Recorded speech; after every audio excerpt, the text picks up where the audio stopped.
Yeah, just keep it like,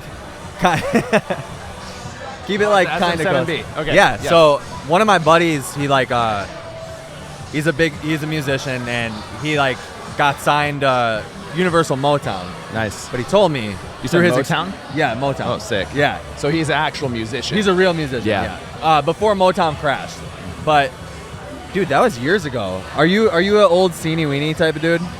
Old what? Seenie Weenie type of dude? No. No? I mean, punk music and shit? So I'm a musician as well. Yeah, I've seen that. Like most things I like, though, I don't know enough about the industries behind it most times. Like at all. Yeah. Like I grew up playing guitar, and like I'm horrible with like, oh, you know this guitarist? I'm like, Yeah, maybe. Oh, I don't know anything about like actual musicians. The bands, sure, but Yeah. like who the lead singer is or the lead guitarist, know nothing about it. Yeah, no. So I mean, I know a decent amount about the music industry, but I don't know much. But I Okay. know that for a while I played in like a little gypsy jazz band, like a little like a little quartet, and like they kind of started playing more funk and call it like Motown gospel kind of stuff. And I am not good enough to keep up with some of those guys, dude. Okay. They are musicians. But you jam though. I've Thanks. seen your clips. I Yeah, appreciate it. It's real good. Thanks. I like. You posted either a story or you post on your story, right, when you play guitar. Yeah, you posted something. I was like, man, I should really break out my guitar. I haven't played it in like probably a year. I haven't touched it. Yeah, I mean, you break it out. I dropped out of high school, and I kind of like grew up in a really musical family. Like, you dropped out of high school? Yeah. I dropped out right after freshman year. I went to like 2 days of my sophomore year, and I was like, this sucks. I just left. No way. I legit left. What? The cool thing about when your parents are divorced and it's like toxic is like you can kind of just get away with whatever you want. Holy crap. I just played that game and dropped out. What? Dude. Okay, I feel so bad for them. Wow. I was such a horrible kid. That's crazy. Yeah. Okay, so before we get into that, because that's obviously a huge story, the whole point what I was bringing it up, supposedly these are the mics that Michael Jackson recorded Thriller on. Yeah. Supposedly. Yeah. So anyway. I mean, Sure's kept the music afloat forever. Yeah. Okay, yeah. dude, you dropped out of high school? Yeah. Well, I told my dad it was to get started on college early. So I had a 4.0. I was playing football. Like, I was athletic, but I was growing up. I grew up in Oceanside, California, and surfing is just so much better than doing two-a-days. I was gonna ask if you were a surfer, skateboarder. No, like, so skate was more of just like I would skate with my friends, but I like the risk reward. I was like real kind of nerdy and like intellectual on the low key, and I was like, this risk is not worth looking dope. Like, it looks sick, but like if I do more than just ollie, I'm gonna break my tailbone, and I'm not sure it's worth it. Yeah. But surfing, I grew up in the water, and like I really just took to it when I was like 11 or 12, and after that I was like, dude, this is so much better than football and two-a-days and getting freaking just smashed every day and like CTE and all that stuff. So, but yeah, I dropped out and ended up just really pursuing day drinking and music. Did you have success? At one of them. Nice. No, so I had some success in music. My friends and I eventually like started, we did a band thing. We started playing shows, and we were about to do the whole tour thing. And I was doing like a little bit. I started getting into a little bit of session guitar work, and then our plagiarism stuff happened. My manager ripped off one of my songs that I wrote and ended up like using it as a title track for his EP. Played it at the Rose Bowl. Yeah, it was like a whole thing. At the Rose Bowl? Yeah, and so we were recording this thing. It was supposed to be for Sons of Anarchy for their final season. No way. I was playing a guitar part for it. How old are you? I am 29. 29. I had to count that. You're 29. 29. Wow. Okay. Yeah. So long story short, my late teen years were like kind of most people's. I just did things early, so it was like most people's 20s. And then once I kind of figured out that music wasn't it, and I was kind of burned out, I started in the audiovisual industry just because I needed to pay our bills. My wife and I met when I was like 18 and a half, 19, somewhere in there, and we got married when we were 20. Like, just got married, and our 9th anniversary was yesterday. Wow, congrats, dude. Yeah. That's awesome. 3 kids, the whole thing. So that's the spiel. Well, okay, so, but that's huge. You drop out of high school when you're a sophomore in high school. Yeah. Why? What happened? I just didn't. I think actually like that's part of what the same reason I dropped out is the same reason that I think I do well in kind of any industry I'm in is like, I like people and respect people based on how they treat other people, not necessarily on who they are on the food pyramid or social scale or whatever. It's like, I don't care if you're very famous or you're the janitor. My pops, like, and my mom, they were both in sales, and they kind of taught me early on, like, you respect people regardless. The whole like, oh, you earn respect. It's like, no, you respect people regardless. And once you get a sense of their character, you put your guard up, you do whatever you need to do, but you respect them still. And I think high school was the antithesis of that. And I was just so burned out and so tired of like just that game of like social that I just left. Like, it had nothing to do with the school load or anything like that. It was just, I was bored. I wanted to make money and like just start life. So wow, that's like at that young of an age, knowing that's pretty wild. Yeah, I think had they let me, I would have left at like 5th grade. I was just over it very quickly. But. That's crazy because although I didn't drop out of high school, we kind of have a similar story because in high school I pursued a lot of things like music and skateboarding. Those are like the things that I wanted to do. And so I went through the band thing. We played a bunch of shows, did the merch thing. I play guitar and I was singing at the time. Yeah. Oh, you have a voice on you. I don't know. He has a voice on him. Maybe. I don't want to gas myself up. So we did that, but my plan was actually to drop out senior year to move to LA to go do the band thing. And then drugs happen for some people, partying, all the rock star shit. You get to sign a girl's chest once and people get a big head, Literally, that's kind of like what happened. I remember the show that we played. One of the people got to sign some chick's chest. Sign her boobs, and it was over from there. The band was screwed. Dude, mammary glands have ruined more men than anything else in this world. Dude, it's crazy. That's wild. Yeah. So yeah, that's nuts, dude. But I'm kind of the same way. Like, I knew early on what I like wanted to do, which direction I wanted to take. Right. You said something else that like really hit. So your parents, right? They instilled some values in you. But what was it like exiting school at such a young age and then like having to live under your parents' house? Yeah, so lonely, actually. It was really lonely because it was a really big life lesson that even though I had the ambition, like raw ambition, it had no structure. Mm-hmm. And so if you have no structure and you have a ton of ambition and you're left to your own devices, you get in a dark place quickly. And I think like it's part of my natural gifting is like I'm entrepreneurial, I'm ambitious, but now I know how to structure things. So back then it was a big lesson in like, yo, just because you want to do something and you'll be good at it, unless you have a plan in place and steps to take, you're gonna just drive yourself insane, like get to a really dark place. And so it was actually really lonely, but I learned very quickly some like principles that it's wild, like that I'm still seeing some of my friends learn now entering their 30s that I kind of had on lock because I was alone, like kind of just figuring life out. And so I think direction and ambition are one of those, like those things coupled together are very powerful, but not when you're just alone by yourself. So I think that was a big lesson. What do you mean by like a plan in place? So like for me and a lot of the people that I talk to that are in business or like doing content, stuff like that, it's kind of like everybody says just take the leap, just do it and figure it out as you go. So do you mean like you're ambitious and you don't have an idea of what you want to do? Is that kind of it? Or do you literally mean like put the plan together and then jump?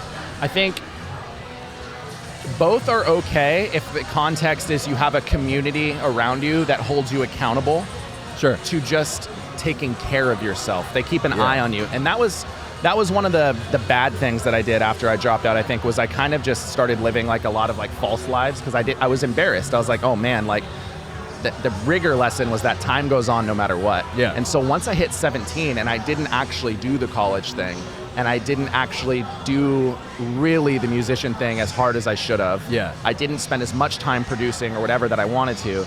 I realized like, wow, time is merciless. Yeah. Time is merciless, and it's a very valuable resource, but if you abuse it, it kills you quickly. Yeah. And so I think like the biggest thing, if I were to tell anybody, is like there isn't a set rule of what direction or framework looks like. Mm-hmm. It's just, do you have a community around you that is flexible enough and loves you enough and knows you enough that you're transparent enough with to be like, hey, right now I don't have a plan, but I'm walking forward. And they're like, all right, cool, like rah, rah, ree, like get after it.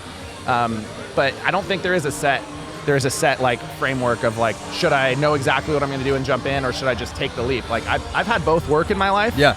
It's really just about like, are you being transparent with people and have a community? Because anything gets very lonely, even success. Yeah. Very lonely very quickly. So that's crazy that you had that kind of insight so young too, that time and the world just keeps moving. I have so many friends that like they've gotten stuck in the party loop or whatever, and they're like, you know, I'll figure it out. Like this opportunity will still be here in like 3 weeks or whatever, and then like the next day they lose it. Yeah. They don't understand that the world is gonna move with or without you. Yeah. So you better start like picking up the slack. For sure. I think on the inverse of that, the people who don't get sucked into it and have success, I think that's why you still see like a midlife crisis happen. Yeah. Guys who are 40, 50, they learn kind of the lesson of like time moves, but now they feel like they've missed out. And it's like, that's just wisdom. No one will listen if they're in that mindset. But it's like, no, like time is a valuable resource. And once you kind of pick a direction and you have two paths in front of you, that other path dies. Yeah. And what that's led me to do now as a, what I'm doing with Podium, like as an entrepreneur, as a father, as a husband, as a leader, knowing that harsh reality actually shapes most of my decisions. Yeah. Like, I don't even mean that in a cliche, weird, like mystic way. Like,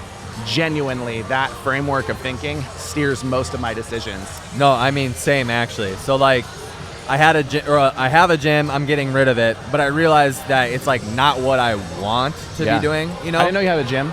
Yeah, I own a gym. So I don't really post that much. Is it an affiliate? It is not. I actually, to be real, I don't really care that much about CrossFit at all. I like to do CrossFit and I like to talk to CrossFitters, but because I like the hustle that they have. I like CrossFit's such a different community and a different type of athlete. For sure. Than every other athlete. You have to give everything you are to CrossFit. And I think something with the mindset is just so appealing, Yeah. It is a very leapy kind of mentality, I think. Like even just the workout, like I'm not a CrossFitter, but when I joined the team at Podium, I knew nothing about it really. Actually, this is what's crazy. I didn't know that CrossFit was a company. At all. I didn't either. Bro, like I was just no like, idea. why do they keep referring to it with like a pronoun? Like what, like is this is there a Captain CrossFit? Yes. Are you going to CrossFit? Yeah, dude. And then I learned it was a company after I joined, because I had to start doing homework. I'm like, wait a second, what? Like, okay, hold on. And then I dove in and learned everything. But it's even just doing CrossFit workouts now, there is a sense of abandonment to tackle like a workout correctly. Yeah. I mean, these Metcons are no joke sometimes. And I grew up, like, my grandparents were powerlifters. My dad owned gyms, like managed gyms, like more traditional kind of gyms growing up. So I grew up like powerlifting and bodybuilding and like training for football, just more traditional kind of stuff. Like my 8th birthday, my grandpa got me a tub of protein, like flavorless protein, and a set of dumbbells, and just like that was my life. You're like, get to it, dude. Exactly. So I just always thought CrossFit was like, oh, it's a methodology, and sometimes people take it to an extreme. But I had no idea there was a whole affiliate network and like a headquarters and all this, like this whole world about it. I had no idea. Yeah, I had no idea either. And when somebody explained that to me too, I was like, everything makes sense. Way now. more sense. Yeah, way more sense. Yeah. So, for sure. So, okay. Were your parents down with you dropping out of high school? No, dude. My dad was, but I think he just kind of, he's a guy, like he's like your normal kind of guy. Yeah. And so he was really smart about this stuff. He's like, look, my son's going to pretty much get to an age in the next year where he's just going to start leaving anyways. Yeah. I might as well try to set him up for success, and kind of like, he took the long road of earning my trust and was like, all right, cool, let's do it. Like, let's do it. That's sick. And my mom, not so much, but she was a little more old school and like, just kind of like, hey, you got to go get your degree. You're smart. Don't waste it. And I was like, not for me. Yeah, I remember being real young and just thinking like, why do I need a degree to start a business when I could just start a business for cheaper than a degree costs and fail at that 3 times and still have more knowledge? Like, I remember thinking that at a real young age. And probably more money. Yeah, dude. Yeah. And most people, I think now that's becoming very, very accessible as like a conversation with parents. I think now with like the rise of streaming and gaming and Twitch and influencer marketing and content and entertainment, parents are realizing like, oh, you know what? Maybe my kid doesn't need to go to Stanford to get a business marketing degree that's irrelevant 6 days after they leave because of a new Google algorithm. Yeah, like, yeah. You know, so $300,000 later. Yeah, I like to think I helped pioneer that somehow. But yeah, my mom wasn't super down with it, but it was out of love. She was just like, she wanted her son to succeed. Yeah. And I get that, but you know, she's Latina, so she's a little more volatile. Oh, you're Hispanic? I mean, I'm quarter. Quarter? I look like Will Ferrell, but my parents call me Mijo, so. Dope, dude. Yeah, I'm half Mexican, so I can get down with the white Hispanics, dude. Yeah. All right, well, cool, dude. So when you grow up a little bit, you're like 17, the music thing's done. You said you got into like production? Yeah, some production and then like videography.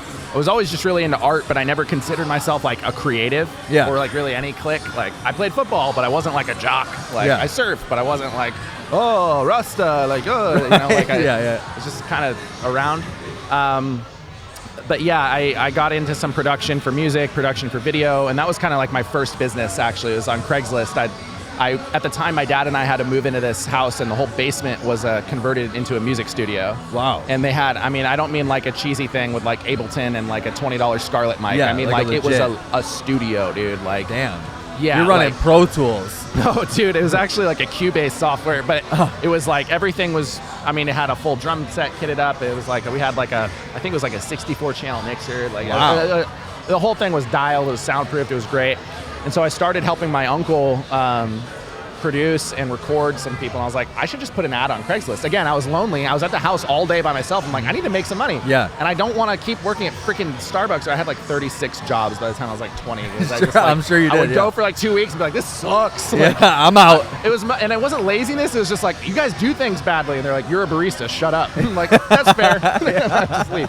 So I posted ads on Craigslist, and I'd record the sketchiest people, like DIY hip hop artists that like I was making beats and I was just figuring out as I went. Yeah. But I was like, I think I like owning my own business. This is sick. And so that was like the production side. And then after that, they're like, hey, do you do creative? Can you do photo? And one of my best friends, who's still my best friend, James Hernandez, he did some content for Podium last year for Waza actually, and it's awesome. But he kind of showed me around how to use a camera and like just basics and principles. And then from there, I was like, cool, I can do my own thing and kind of make money. And so once I left the entrepreneurship journey to actually like, you know, I got married, I needed to provide, I needed to get a job, and I kind of had some more wisdom of the times passing, so I can go back to entrepreneurship when it's time, but right now I need to pay my bills and make sure my wife feels secure that she married the right guy. So I started just doing like some AV work and like on-site production for the audiovisual industry, and after that kind of started using the creative tools back again once I got the opportunities. When brands were like, hey, we need to run a Facebook ad, we don't know how to do this. I'm like, I'll figure it out, and just started raising my hand, and that's how I got here.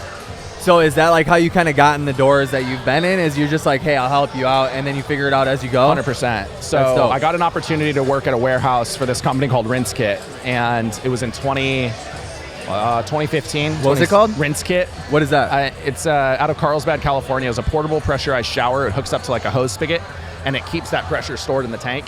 And so you can take it wherever you want, spray your feet off, whatever. And it was like really big for surf and like mountain bike, like outdoors kind of stuff in Southern California. Made it on Shark Tank, did like a big like, it wasn't GoFundMe, but the other one, whatever. We had a successful campaign on one of those things. Cool. And my buddy at the time had to start kind of stepping back a little bit for some personal issues, so I got the opportunity to then manage the warehouse. And after managing the warehouse, I got the opportunity to kind of help run operations more. And then I realized the game is really just, can you outperform anybody who's in front of you, and are you good at being friendly?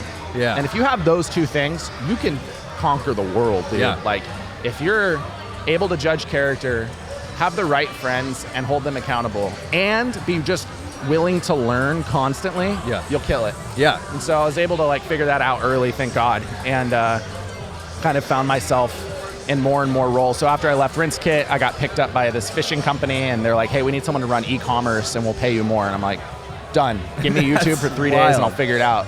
And I did. And again, thank God, because that's like how kind of jump started me into marketing out of like operations, and gave me a real skill set that was more defined. You have to manage people too and see how people work. Yeah, and what was important is it taught me to measure everything by revenue output. Like that was the first time I was like, oh my gosh, I can make more money if I can show that I've tripled revenue and also brought down costs because my operations background. I'm like, now I know they can pay me more. Yeah, There's no like, oh, it's not in the numbers. I'm like, no, it's in the numbers, dude. Like, yeah. And so I started doing that, and once I left that fishing job, I started my own marketing agency with my wife out of our garage, grew it to 6 employees, and just kept doing the figure it out as you go, but over deliver. I was cold calling people. I was doing whatever it took to just bring money in. And then after the agency, I went to Mary Ruth's, this big vitamin company. They were doing like $375 million a year in sales. Wow. And I ran their e-commerce. I was their VP of digital. And that's how I met Paul, who started Podium. That's how I'm here now. Wow, that's wild. So for anybody listening or watching, not having a degree, not going to high school is not an excuse. This is a really cool story. Thanks. That's amazing. I appreciate it. I have not met somebody that's reached that level of success. Oh, thanks. That's crazy. I've got gray hairs early. I got city miles. That's all right, dude. Yeah. That's all right. We got that big bank account. That's all we need, right? Well, I'm also dumping my life savings into chewing gum, so there's that. Yeah, there is that. It's funny because everybody thinks it's glitz and glam too, being an entrepreneur or whatever, when it's really like there's so many years, hours, days of hustle, no's, yes, like it's, you go through the Lots ringer. of no's. Yeah. So how'd you get involved with Podium? Yeah, so the CPG industry, consumer packaged goods. You're teaching me a lot of stuff. Anything from toothpaste to supplements to milk. Like what consumer packaged good makes up a bulk of like grocery. That space is very small actually. Okay. So like the people who are killing it at Oatly and all their copy, they know the people at is it Noco? How do you say that? I've heard it 2 different ways. Noco. Yeah. Great. They know the people at Noco who know the people. Like it's incestuous. Like everybody's worked for everybody. Yeah. At Paper some Street point. knows good dudes. Yeah. 100%. And so I was doing this kind of like mastermind meetup with some other guys who were like, oh, like where did this kid come from? He ran an agency and now he's working brand side again. I wanted to buy a house as a whole thing. But so I shut down the agency. I saw that there wasn't really legs in selling an agency. Like, how do you value that? It's always contract based. And our whole shtick was that we didn't do contracts and I would just keep people happy. I was like, that's unsustainable. I hate it. So I went back brand side. And I met Paul through a mutual friend at a Super Coffee event. So Super Coffee opened a headquarters in Austin. Oh, Super Coffee is what you said. Oh, okay, yeah. So we went to a Super Coffee event, and I met this guy named Kevin, who, if anyone listening is familiar, it's he ran a brand called KOS, K-O-S. It's like a vegan supplement brand. Okay. And he's like, oh, I think a few months after, I was like, I think I'm going to leave Mary Ruth's. It's just not my vibe right now. He's like, I want to introduce you to Paul. He needs help with this thing called Podium. And I looked at it, and I was like, maybe, I don't know, like how big are they? I wanted to make sure I could provide still and like pay my mortgage. And once I met with him though, I was like, oh shoot, this guy started Ghost. And he was, Paul started Ghost. Paul started Ghost? Paul started Ghost. So funny story about that. It'll be real quick. You know Ryan at Ghost? No, not personally. You don't? But do you know who he is? Yes. So he's one of the owners now then, I guess? Yeah. Okay, so I knew him when he was the VP at Cellucor, like way back in the day. I believe Paul got Ryan that job. Really? So Paul was one of the OGs at Cellucor. Everybody knows everybody. That's everybody crazy. Knows everybody. It seems like, so I believe, I don't know if that's gospel. I'll message you after this to let you know. Sure. But Paul brought a lot of people into that Cellucor world. Interesting. Now, and then he went and started Ghost after he left Cellucor. Wow. I mean, but Paul was behind some of the genius of like the C4 launch and like that whole like licensing flavor thing and like that's him. Like people don't know, he's so good at being in the background. Yeah. But the dude is like smart and he knows formulas, he knows ingredients, and he's flavor first. And so like that's what convinced me to go to Podium. Was like, oh, this is a real brand. This isn't just some other startup. Wow, that's crazy. Because I feel like the only two people that anybody knows for Ghost is just Ryan and his business partner. Yeah. And so I met Ryan when he was the VP because he was dating a really good friend of mine. I went to Vegas with them for a bodybuilding show and had a good time, came back. But wow, okay. So anyway, go ahead. Keep telling me. So once I found out it was like a flavor first company, I was like, okay, that's really important. So there's this metric. Because you wanted the product to actually be good. Yes. Yeah. Repeat purchases are what kill brands or make brands. So if you have a brand that's wildly successful at advertising and very good at converting customers, but it doesn't taste good enough to keep garnering repeat purchases on its own, with a minimal marketing output, your brand is fake. Like you're gonna play a game basically where you're gonna keep ramping up revenue, you're gonna try to sell, and you're gonna leave someone else with the bag and a nightmare to fix because your product doesn't taste good. That makes sense. Shout out most brands, but this brand I was like, oh my gosh, like it tastes amazing and it has a real community behind it. And wait a second, like I remember when he called me and I first met him, he's like, my co-founders are the Buttery Bros. They kill it with content, and Matt Fraser. And I was like, who's Matt Fraser? I had no idea. That's it. That's exactly how I was with Matt Fraser too. When I first heard about him, I'm like, who is this dork? Well, it's like he is actually like one of the coolest guys I've ever met now. Like his house is sick. That's what I'm gonna say. All right, he is a sick guy. I'm sure. We blew up a lot of stuff. It was really fun. That's like awesome. He's got cool toys. That's what I'm trying to say. Maybe some that we can't talk about. But no, cool.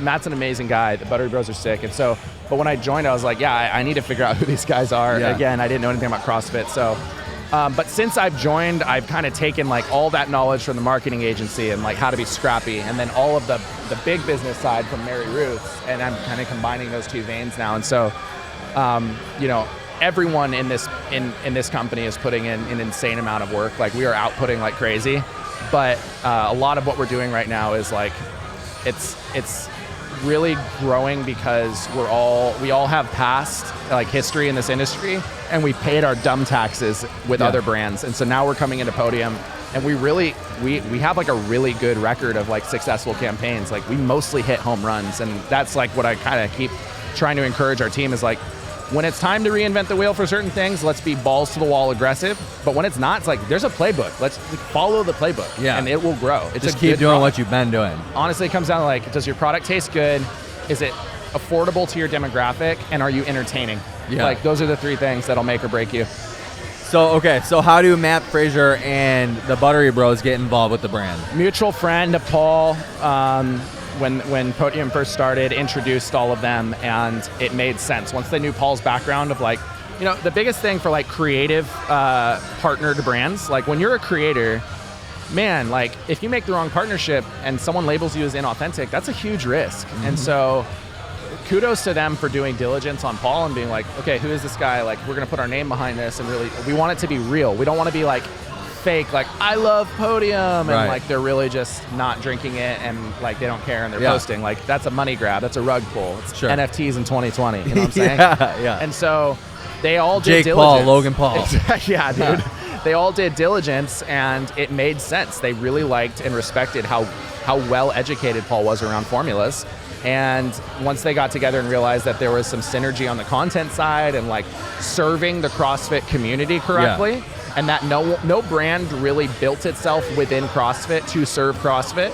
A lot of brands stretched into CrossFit, but they didn't put in the effort and diligence to know what they really were going after and how to serve them correctly. Sure. They're like, oh, this makes tons of sense. And from there, it's history, and we're doing it now. How do you guys do it different? How do you serve CrossFit better than other brands? I think some of it is formulation, like out of the gate. Like we think about the demand that a Metcon is putting in versus a standard pump session, for instance. And so we led with a really focus-driven, high-stim pre that is geared towards a 1.5 to 2.5 hour workout where people are really getting after it and they need to rely on a product. Yeah. And then honestly, like whey, most times it's hard to be innovative. Now that we have certain ingredients like Velocitol in some of our SKUs, like that helps increase protein absorption, and you can use less ingredients so you have a lower caloric impact and higher protein absorption. There's some stuff you can do with that we do pretty well.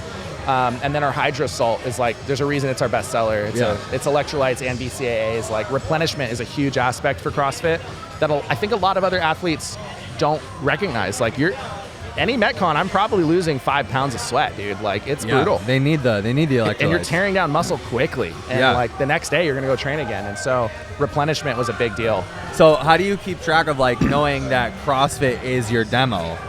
Or is that just who you're mainly trying to market towards? That's a great question. So we will always serve CrossFit, but we have to do two things. One, keep growing CrossFit, finding ways to show it and represent it correctly through content to where people are realizing that CrossFit's an awesome methodology. Like, and to beyond that, also expose ourselves to other verticals where it makes sense. So this year we this past year we signed a Brazilian Jiu-Jitsu champion named Fionn Davies. She's a savage. We're tackling that community very well, and we're going to double down on that next month with some more content. It's a similar type of community. Similar. Very die-hard, trains every day. Yep. And they're underrepresented. There's no real company that's helping them really, you know? And so we want to jump into that. And then surf, believe it or not, and like some moto and action sports. Yeah. Wow. Basically, high demand, high output athletes that don't yet have a really good training story told about them is who we're going after. That's really cool. Is that why he's in Hawaii right now? No, that's a vacation. Okay, yeah, got it. That's a vacation. Didn't know if he was doing some market research. No, but this week we're putting out an offer to a couple names in the surf industry that we're really excited about, that we're going to shoot some content around. Yeah, sweet. So it's always going to come back to the story of training though. Like all of our athletes in every other vertical must have CrossFit methodology in their training program. That's how we're making sure that we are always going to stay authentic. We're not going to just sell out to be the next bodybuilding brand or whatever. That's not us. That is really authentic, because like if I think of like just brands off top of head that like are, I guess, selling out, right?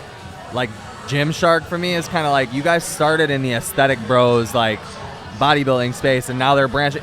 And not that it's wrong at all that they're branching out. I think that's really good. Yeah. But it's almost like nobody knows really what to associate with Gymshark, you know? For sure. I mean, it's become a TikTok lifestyle brand. Yeah. I think authenticity. But they're in CrossFit, they're in everywhere. Yeah, I think how I define authenticity is first you have to tell a story, and then are you sticking to the story? So if we started telling a different story, people at first would say that's inauthentic. And then it's like, well, just keep telling it for a little while and then stick to it. And then now all of a sudden, 5 years later, it's authentic again. Yeah. But we want to make sure that we're always sensitive to like, we're built from within CrossFit for a reason. This methodology is relatively unstoppable for most other athletes. And so we're trying to combine these worlds as much as we can. Okay. Now when it comes to like selling the product and stuff like that, how important is the content side of it versus like ads and all that? Oh, it's huge. Content through like Buttery Bros and YouTubes and stuff like that. Massive. I mean, like my first job is to get attention. That's our job. We have to get attention.